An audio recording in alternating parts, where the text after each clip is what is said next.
દ્વાપર યુગમાં ભગવાન કૃષ્ણએ સ્વયં એક નગરી વસાવી હતી, જેનું નામ દ્વારકા રાખવામાં આવ્યું હતું.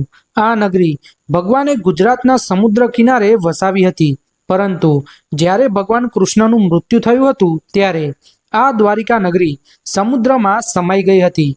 અહીંયા વિચારવા જેવી વાત એ છે કે જે શહેરને સ્વયં ભગવાન કૃષ્ણએ પોતે વસાવ્યું હતું તે પાણીમાં કેવી રીતે ડૂબ્યું? ચાલો જાણીએ.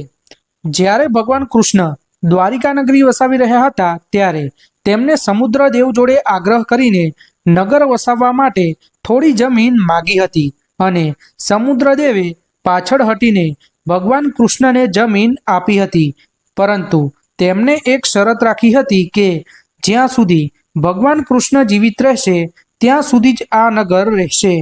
અને એટલા માટે જ જ્યારે ભગવાન કૃષ્ણએ મનુષ્ય દેહનો ત્યાગ કર્યો હતો ત્યારે ભગવાન કૃષ્ણની સોનાની નગરી દ્વારિકા સમુદ્રમાં સમાઈ ગઈ હતી, જેના અવશેષો આજે પણ શોધખોળ દરમિયાન